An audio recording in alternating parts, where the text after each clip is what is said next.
अमावस्या की कथा। सोमवती अमावस्या की कथा के अनुसार एक गरीब ब्राह्मण परिवार था। उस परिवार में पति पत्नी एवं उनकी एक पुत्री थी। उनकी पुत्री समय के गुजरने के साथ साथ धीरे धीरे बड़ी होने लगी। उस पुत्री में बढ़ती उम्र के साथ सभी सद्गुणों का विकास हो रहा था। वह कन्या सुंदर, संस्कारवान एवं गुणवान थी, परंतु गरीब होने के कारण उसका विवाह नहीं हो पा रहा था। एक दिन उस ब्राह्मण के घर एक साधु महाराज पधारे। साधु उस कन्या के सेवा भाव से अत्यधिक प्रसन्न हुए। कन्या को लंबी आयु का आशीर्वाद देते हुए साधु ने कहा कि इस कन्या के हाथ में विवाह योग्य रेखा नहीं है। तब ब्राह्मण दंपत्ति ने साधु से इसका उपाय पूछा। कन्या ऐसा क्या करे कि उसके हाथ में विवाह योग बन जाए।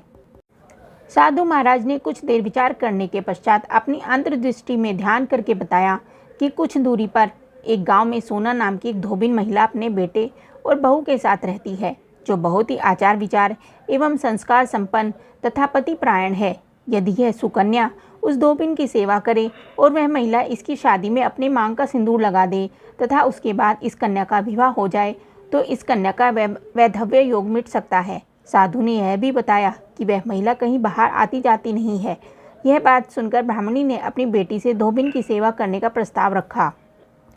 अगले दिन से ही कन्या प्रातःकाल ही उठकर सोना धोबिन के घर जाकर साफ सफाई एवं अन्य सारे काम करके अपने घर वापस आने लगी। एक दिन सोना धोबिन अपनी बहू से पूछती है कि तुम तो सुबह ही उठकर सारे काम कर लेती हो और पता भी नहीं चलता। बहू ने कहा, माँ जी, मैंने तो सोचा कि आप ही सुबह उठकर सारे काम खुद ही खत्म कर लेती हैं। मैं तो देर से उठती हूँ। यह सब जानकर दोनों सास बहू घर की निगरानी करने लगी कि कौन है जो सुबह ही घर का सारा काम करके चला जाता है। कई दिनों के बाद धोबिन ने देखा कि एक कन्या मुंह ढके अंधेरे में घर में आती है और सारे काम करके चली जाती है।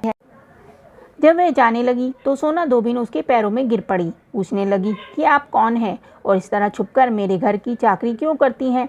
तब कन्या ने साधु द्वारा कही गई सारी बात बताई। सोना धोबिन पतिपरायण थी, अतः उसमें तेज था। वह तैयार हो गई। सोना धोबिन के पति थोड़ा अस्वस्थ थे। उसने अपनी बहू से अपने लौट आने तक घर पर ही रहने को कहा। सोना धोबिन ने जैसे ही अपने मांग का सिंदूर उस कन्या की मांग में लगाया, सोना धोबिन का पति मर गया। उसे इस बात का पता चल गया। वह घर से निराजल ही चली थी, यह सोचकर कि रास्ते में कहीं पीपल का पेड़ मिलेगा तो उसे भंवरी देकर और उसकी परिक्रमा करके ही जल ग्रहण करेगी। उस दिन सोमवती अमावस्या थी। ब्राह्मण के घर मिले पुए पकवान की जगह उसने ईंट के टुकड़ों से 108 बार भंवरी देकर 108 बार पीपल के पेड़ की परिक्रमा की और उसके बाद जल ग्रहण किया। ऐसा करते ही उसके पति के मृत शरीर में वापस जान आ गई। धोबिन का पति फिर से जीवित हो उठा।